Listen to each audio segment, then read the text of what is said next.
Hello and welcome to Miles to Go. I'm Miles O'Brien. This episode begins with a profoundly disturbing development in the investigation into the crash of Air India Flight 171, Boeing 787, that went down shortly after takeoff from Ahmedabad in June of 2025.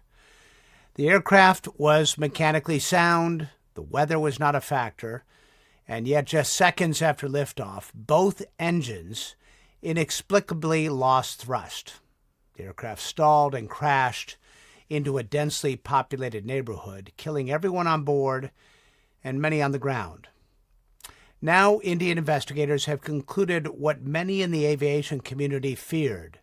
The engine fuel control switches were manually moved to the cutoff position by human hands, a deliberate act. The ultimate betrayal of the trust that exists between flight crews and the flying public.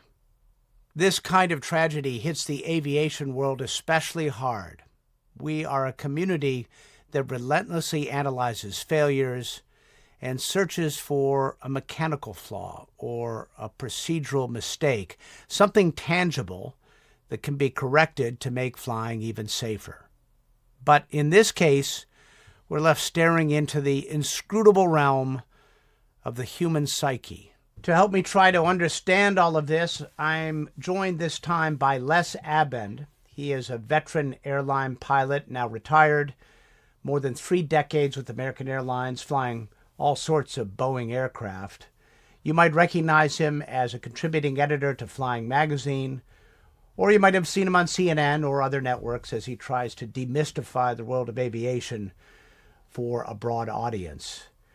We talk candidly about this one, the sadness that surrounds it, and try to unpack and try to really see if we can get a handle on something that is almost inexplicable. Les, it's always good to see you. Let's talk about a report that's kind of tough to talk about, first and foremost. This is the Aircraft Accident Investigation Board of India. And I'd like to say right at the outset here, it's worth pointing out that they should be saluted for their honesty and candor in this case. In what we're about to talk about is very delicate issue, and historically, a lot of international investigation accident boards have been reluctant to deal with this particular issue. Yeah, you and I, worked together a little bit on MH370 in 2014, and you know what kind of the initial chaos was just awful. They didn't have the infrastructure set up for Annex 13, the ICAO rules. So the fact that what I like about this investigation is that they're just not throwing out little tidbits. They're doing the organizational protocol that's required for an accident investigation. But not denying where the evidence is leading them. Put it that way, and that has Correct. happened in the past.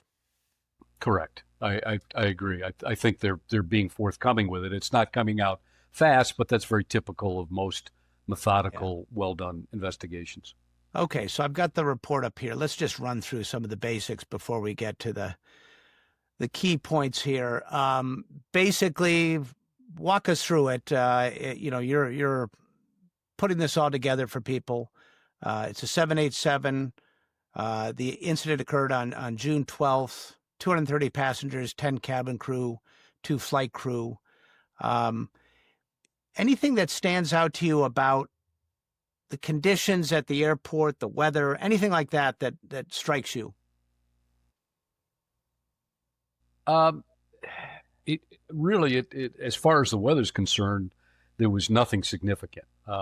It was probably a hazy day the way I saw it.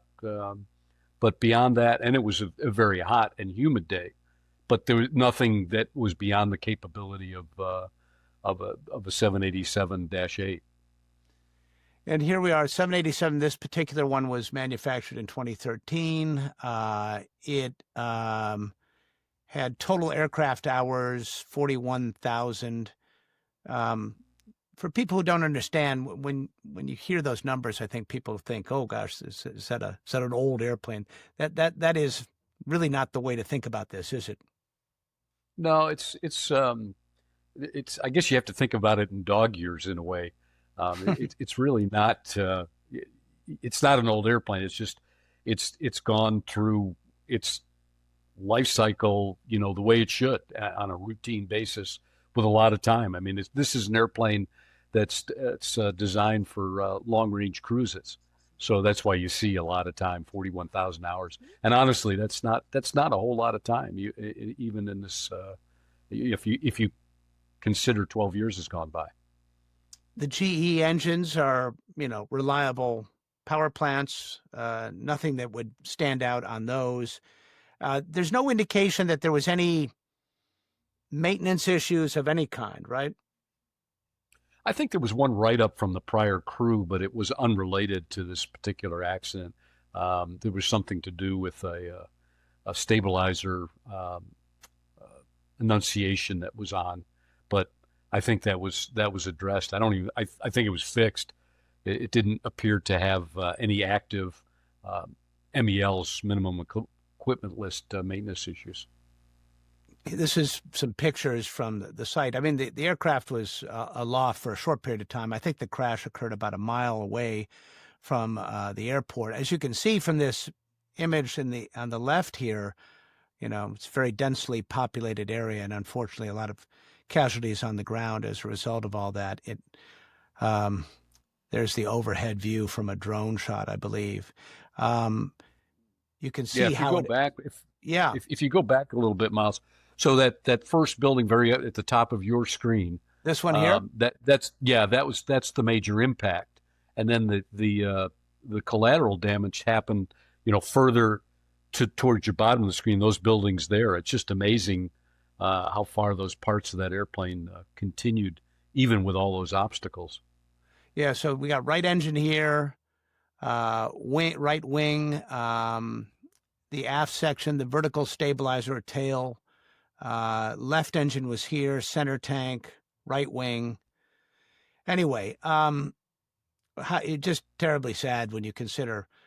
I think people were having a lunch break Yeah, outside, that kind of thing. And this is how it arrived in the sort of the angle of attack when it struck Building A, which is this building here.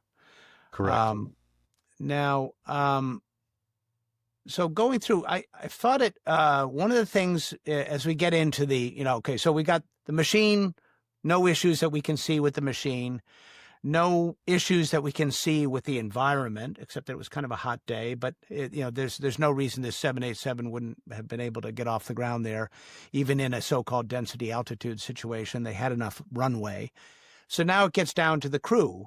One of the things what we know, and I'm curious about this, is that they both took breathalyzers 2 hours prior to the flight. Tell me about breathalyzers prior to flight. Is that something that you routinely did in your career?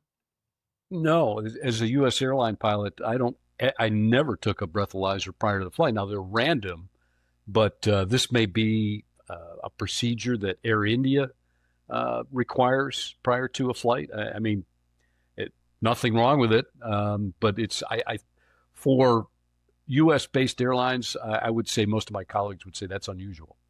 Okay, so but whatever the case, they took the breathalyzer less than 2 hours prior to flight, and no issues there. The captain, 56 years old, Sumit Sabharwal.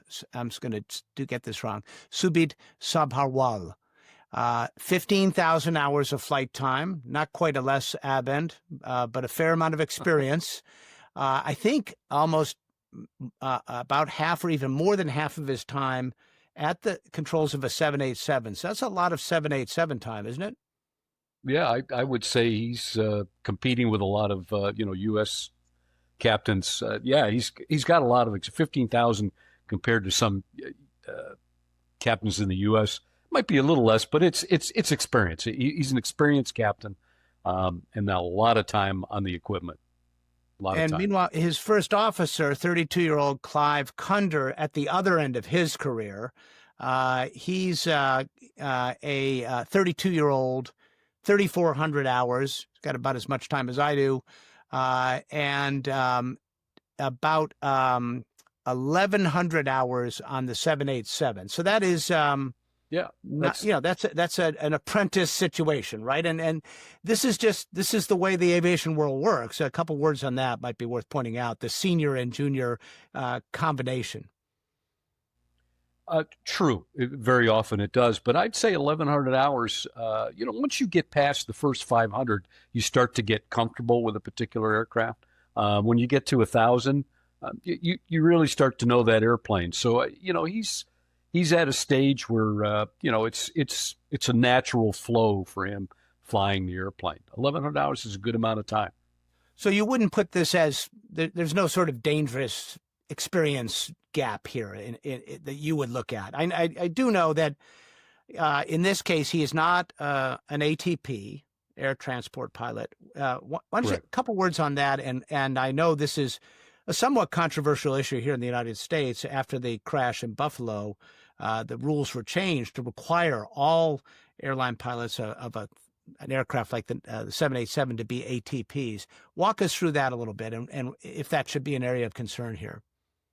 Yeah, well, that was a very interesting time because we had the Miracle on the Hudson, where Jeff Skiles and Chesley Sullenberger landed in 2009 on the Hudson River with a lot of experience and a lot of time, and we know what the outcome was. It was not a miracle. It was a professional flight crew that did well. The contrast was what you just referred to, that accident in Buffalo, and that pointed out some of the lack of experience that should have been there, both with the captain and the first officer. So that led to the legislation by Congress that anybody that flies on a Part 121 carrier, which basically means a commercial airliner, they have to be in the right seat even with an airline transport certificate. Now, there are graduations of how much flight time you need to have that certificate. We've got into the restricted. We won't go down into the weeds on all that. But at the end of the day, what you have to have an airline transport certificate to sit in that right seat. And what that said to the flying public was, okay, that airline transport certificate is the epitome of pilot licenses. And it says you've been through various steps to get here, to get that airline transport certificate, which required the flight time. And there's other things involved with it. But it says you have experience to be sitting in that right seat. Whereas in India, these folks can come to the United States if they care to train with us here, and they can be sitting in that seat at about 250 hours. Not necessarily a 787, but perhaps a narrow-body aircraft like an Airbus or a 737. But they can actually sit in the right seat without having that airline transport certificate. So with 1,100 hours, we're not going to put a lot into all that, I think. But all right, so we said weather, not a problem. One other issue that came up, which we forgot to address, was the issue of the fuel and fuel contamination. Whenever there's an incident like this, they immediately kind of check the fuel at the field to see, exactly what the Bowsers were pumping in. And typically, if there's a fuel contamination issue, it's more than one aircraft that's affected. So we can say, right. And I know they were able to sample some fuel that remained out of the aircraft. Apparently, there were small amounts. No indication of any problem with that. No indication of the airport fueling situation, correct? And as far as the airplane itself, I think they were there. I don't think they've got quite conclusive yet because of the samples were small. There wasn't much left in the way of fuel samples. So, but I don't think they're going to find a problem. Okay, so one of the first things I thought about when this happened was improper flap setting, perhaps, and I kind of went out on a limb in that, and I was wrong. And in this case, the proper setting would be 5 degrees of flaps. And apparently that was the case, right? Yeah, and the reason, I won't fault you for being wrong, Miles, because it's a good conclusion, or a good speculation, I should say. It's tough. That airplane wing is so well designed. It's like a seagull wing, and you can't see that there would from the angle that that famous video that's still being reviewed. You can't see that flap at the 5-degree setting because it blends in so well at the trailing edge of the wing. That is the ram air turbine. And that is a very significant piece of evidence, which leads us to the heart of the matter here. Let's talk about what the RAT is, first of all, and why it would be deployed. Yeah, a ram air turbine is basically a propeller, and what it drives is, in this particular airplane, is both hydraulic needs for the flight controls, okay, and it also will provide some electrical power. It deploys when it gets a loss of both engines, which is the case here. There are some other parameters that it will also deploy, but for our purposes here, it deployed because both engines had failed. And curiously here, the landing gear did not get stowed at the time you would expect. What are your thoughts on that? Would that, because of the dual engine failure, would that have been interrupted, or what do you think about that? Yeah, I think the dual engine failure had something to do with it, but what I think is interesting, is a little bit of a controversy here, is because based on the tilt that you see in the picture that you have on the lower right-hand corner of your screen, the tilt of that gear would indicate that the gear was raised. That's what I hear from a lot of folks that are on the airplane. Is it kind of partially, like perhaps the gear went up and then the failure gear went up, occurred? and then you got the tilt, which allows the gear to go into the well. Right. So what it says is, hey, there was an attempt we normally say positive rate, gear up. So when they saw the positive rate, the gear handle came up, but because of the engine failure, that transition wouldn't allow hydraulic power to get to that gear right away, as the engines were failing at that point. The getting them up is not something the ram air turbine can necessarily drive. They're primarily for flight controls. So once once those engines were no longer operating, getting the gear up was not going to happen. Okay. So you have a dual engine failure, which is they're all, one of the things that comes to mind. We've seen dual engine failures with bird strikes, no evidence of that. We've talked about fuel contamination. That was not the case. It's very difficult to come up with scenarios where both engines quit simultaneously, Correct. Except for what we've discovered here, right? I agree. And even, you brought up, a bird strike. The size of those engines, it would take a lot of birds for that to shut down both engines at the same time. Yeah, it's an unusual circumstance, Miles.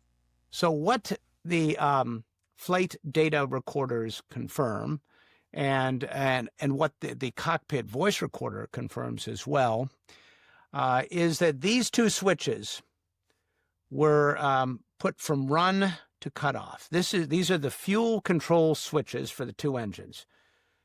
Tell us when a flight crew touches those switches and how easy or hard it might be to inadvertently switch them. Sure. So in normal operations, the only time crews will touch those those fuel control shutoff switches is on start or on parking the airplane and shutting it down. Those are the only two times. And you refer to the difficulty. If you can't just move them up or down. So what you have to actually do is, and they're shown in the cutoff position, I believe. It's hard to see from my end. But what you have to do is to put them in the run position, say for start, is you have to actually pull those switches out against a spring tension, right? So you pull up, right? You have to pull up. Pull up, right? Uh-huh. And then bring them over a latch and set them there. So for them to move by themselves, it would be virtually impossible unless something broke on those switches. So and we refer to them as ball bat switches. Ball bat switches. So Yeah. it's a locked switch that requires kind of two actions: pull up and then move. Correct. Why, if it's such a sensitive switch and only used at the beginning and the end of the flight, help people understand why it's in such, that is a crucial piece of real estate there. Why is it there? Well, it's there for abnormal situations and emergencies based on the fact that if you have an engine fire, for instance, that is part of the procedure. You want to stop all the fuel going to that engine. So then is the time that you would actually use that. But it's difficult for that. It's difficult for that reason. There are other switches on the aircraft, mostly on the overhead panel, that have a guard over the top. It's a plexiglass clear thing, and it keeps you from actually hitting that switch and pressing it inadvertently. And this is sort of that situation, only because these are used also in normal operation. It's a different system, as we talked about with the ball bat situation. Okay. Does that make sense? Yeah, that makes a lot of sense. You don't want to do it inadvertently, and yet it also needs to be, right there if you need it. Because if you have an engine fire, you do want to cut the fuel off quickly. Correct, and both pilots have easy access to that switch. It's just a short reach over to that center pedestal area to grab those switches. All right, let's talk about the history of the switch, service bulletins. I know this switch has a lot of commonality throughout the Boeing 7 series, from the 7.3 on through the 7.8. Is there any reason to believe these switches have a difficulty and problem? They either malfunctioning spontaneously or that lock guard not working? Not that I'm aware of. I mean, there was, I think it was 2019, there was a service bulletin that might be a little bit relevant, but 2018, excuse me, that had something to do with the 7.3, 737 airplanes, but because it's the same essential switch position or switch itself, but it had to do with them not. There was a disengagement probably, but it was through the installation of those switches, not through regular operation. So it doesn't really seem, reading between the lines of this preliminary report, doesn't seem relevant at this point. Okay. So, but I've never, Miles, I've never experienced any problems with those switches. Right. On any airplane. So we're back to and the that crew. Yeah. Hmm? So let's talk about where this. I'm sorry. Let's pick it up. Say it again. No, I was going to say, with reference to those switches, I've never had a problem. I've flown the 757, I've flown the 767, the 777. I've never had any problem with those exact switches. Okay. So let's go back to the crew here. This is where this investigation is headed, clearly. First of all, the cockpit voice recorder conversation is interesting. We don't know who's talking, but one pilot says, "Why did you, cut off the fuel?" Paraphrasing, and Right. The response was, "I did not." How do you interpret that one? It's curious. I mean, I guess deniability. I don't know. It's there might be a psychological aspect to it that if this indeed was a nefarious act, that that they were denying their nefarious act. It doesn't make sense to me because, as we now know, the digital flight data recorder has that switch being moved manually, physically, by someone. So to deny that, it makes no sense to me, Miles. All right. So let's just talk a little bit about who was doing what on this takeoff. Typically, airline crews alternate legs: pilot flying, pilot monitoring, PF, PM. In this case, Correct. The pilot flying was the lower time first officer. The pilot monitoring was the captain, who remains the pilot in command, right? Correct. Absolutely. Okay. Yep. So walk us through who's got their hands where and who's got responsibility on a takeoff rule. So we understand who might have been the one even close to those switches. Uh, okay. So the bottom line is pilots alternate their tasks when they're flying or not flying. So in this case, like you mentioned, the first officer is the one flying. His right hand most likely would be on the yoke. His left hand would be on the throttles, and they're auto throttles. So what he would be doing is he'd be hitting a little switch on the back. It's a little thumb switch that allows the auto throttles to move to their takeoff setting as set by the flight management computer. So he would be lightly holding the top of those throttles. I shouldn't say holding, but just have his hands resting on top of those throttles as they move forward to the takeoff position. The captain would be monitoring that, probably looking forward at the ICAS screen, which would show the instrumentation if it was at the right setting. Make sure that's the case. And then the takeoff would proceed through the V speeds that would be called out, and right to the point of what we call VR, which is the rotation speed, which means the co-pilot would be pulling back on the yoke, maybe with one hand. Sometimes we do it with two hands, but he would be pulling back on the yoke, raising the nose of the airplane, and proceeding into that climb phase of the flight. Now, So, all right, keep going. yeah. So from that point on, now once the airplane gets to its airborne logic, okay, and you see a positive rate of climb, that's a normal call out. Positive rate of climb, gear up. And that would be the captain's task. He's the pilot monitoring, and that's one of his tasks. The next one would be the flaps. That would also have been the captain's task, but that never happened, apparently. Is there any way you can imagine confusing or just, having a mental block of some kind, and instead of doing gear up, doing fuel cutoff? That, for a 15,000-hour pilot, that seems inconceivable to me.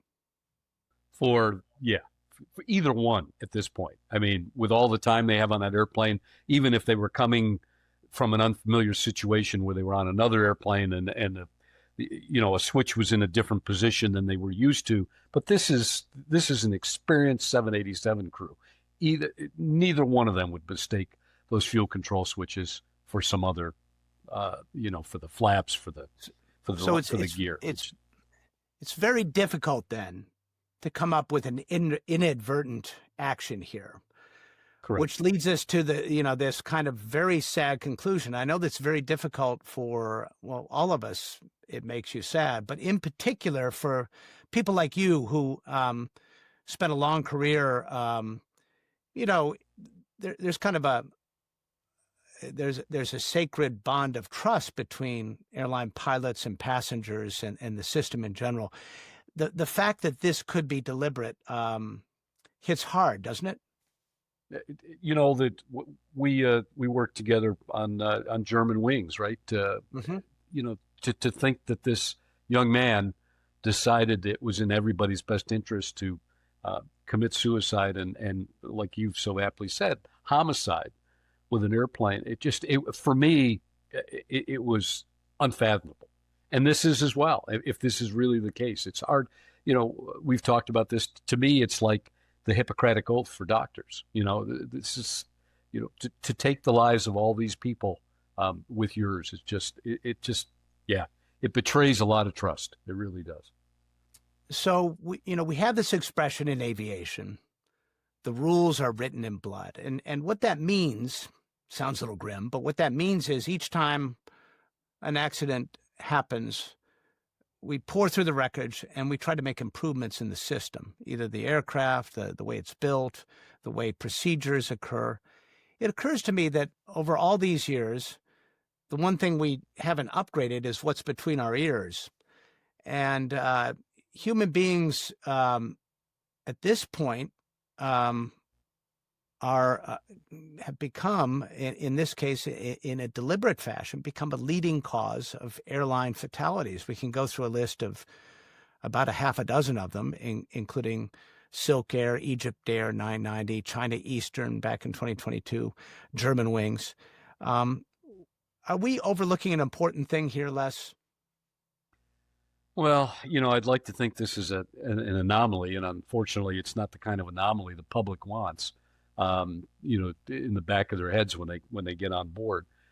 The problem is, Miles, is like how do we test for the possibility of this occurring? I mean, we can the selection process. Maybe we can eliminate the obvious, like we could have maybe with Andre Lupitz in German Wings. This is German But Wings, yeah. German Wings, correct. But beyond that, I mean, we all through our lives go through difficult moments. How we mentally handle those with our cognitive skills is different for everybody. And is there depression? Yeah, we've got some depressed airline pilots, but the FAA is now allowing treatment for that relative to drugs. But at the end of the day, how do we screen for one of these pilots, if this is indeed the case, to say, we can't let him fly today because he may get on that airplane and do exactly, what occurred in this tragedy. I don't know. I don't know how it can be done, to tell you the truth. There are no psychological exams built into the recurring Class 1 medical physical, No. right? I mean, essentially they ask you a couple of questions. How do you feel? And it's pretty cursory, right? I mean, it's worth pointing out that if you're an ATP flying for an airline, you're getting a checkup every 6 months. Right. And but they're checking your heart, they're checking pretty much everything but what's up here, right? And is that something that could be, is that an opportunity that's being missed? Perhaps, but then you're going to turn your aeromedical examiner, into a psychologist, perhaps without any training. I'm sure that they get guidance on some things. You spend a little time with an individual taking blood pressures and doing all the basics and have a little conversation. But yeah, there's nothing specific. I don't know how that opportunity could be exploited, to tell you the truth. But I'm not a doctor. Typically, though, the system has relied on, kind of the apprentice system, senior people spending a lot of time sitting right next to the other person. And if there's a problem, in theory, that problem would surface. It would be detected. But there is this other factor that, no one wants to be, number one, doesn't want to volunteer in any way in a fashion that would ground them. And other pilots would be reluctant to do the same to another person, which would ultimately, be a career ender potentially. So it's a really difficult situation. It is. No pilot wants to say that they've got problems at home that's affecting them, in the air. It's because it's basically taking the paycheck away. That's one reason that it would be a difficult, exam per se that they could use. But I just don't even know how you could potentially screen for someone to prevent this situation. I just don't know how you can do it. Interesting that they did a breathalyzer test, which screened, for a specific item, but as far as maybe alcohol or drugs, but not for this. It's a little frustrating because I think those of us who care a lot about aviation want to look for what's the specific thing that went wrong? How do we fix it? This one's tough. It really is. It really is. And if this comes to fruition, that that this is true, that we're talking about, that this was a deliberate act by one of those pilots, it's betrayal. It's betrayal to the public. It's betrayal to the profession, that I retired from. It's a real tough one. It's a tough one. All right. So what's next? Will there be further reports soon, you think? Or it seems as if this will take a little while. It kind of turns into a different kind of investigation. Instead of looking at aircraft systems, they'll be trying to get inside the brain of two individuals. Yeah, I mean, we can tell that this is where it's going because the Accident Investigation Bureau in India, they're utilizing SMEs for other things, but there are two specific SMEs that they're using. One for aviation medicine. Explain SME. Explain that term. Yeah, the SME being system matter experts. Mm-hmm. So let's back up a little bit, because all Sure. accident investigations pull in various experts, whether it's the engine maker, the air traffic, the system, the air traffic control, all this sort of thing. In this case, the specialists brought in are who? Yeah, well, you bring up an interesting point. I mean, these are the subject matter experts. I don't remember them specifically being named in an investigation. What you normally have is parties to the investigation. And when I say parties, you know what I'm talking about. We're talking about the aircraft manufacturer. We're talking about potentially unions, pilots unions, flight attendants unions, the engine manufacturer. These are parties to the investigation who are experts. But they specifically named these folks as subject matter experts for aviation medicine and aviation psychology, which says to me what direction they're going. I've never seen that necessarily in an investigation report. So, are they going to continue with the field investigation part? Yeah, absolutely. They, at least in the States, the NTSB will put together the total timeline in a video with the transcript of the flight, together with the data analysis and what happened to the aircraft. So it's in one big video. So I think they'll work on that, so it gives you a good timeline on what may have occurred. But yeah. So what do you tell people who are already nervous about flying, given all the issues we've been talking about with air traffic control in this country? When you throw this into the mix, it just further frightens some people, doesn't it? What do you say to them? I tell them that this is an anomaly, that every profession does have people with some issues. No profession is immune from that. But at the end of the day, after a 34 career for me personally, I never flew with anybody that would do something on this nefarious basis. They'd call in sick. That the majority of us are stable, qualified, professional people that care about the folks that are in the back of that jet. Let's leave it at that. Les Abbin, thank you very much for helping us understand what is a particularly sad, it's a sad story, period, but it seems to compound the sadness when we see where this investigation is headed. I agree. Good being with you, Miles. The truth revealed in this investigation is deeply unsettling, not because of a mechanical failure or a flawed procedure, but because of what it says about the human mind in crisis. In aviation, we place extraordinary trust in the people up front. And while these incidents are rare, they remind us that even the most carefully engineered systems can be undone by forces we don't fully understand and may never be able to predict. My thanks to Les Abbin for joining me and trying to come up with some answers on a tough one. I appreciate his insights, and more importantly, I appreciate his friendship. If you liked what you saw or heard, I invite you to subscribe, leave a comment, and tell your friends. It's what keeps the conversation at altitude. I'm Miles O'Brien. Thanks for joining me on Miles to Go, and we'll see you next time.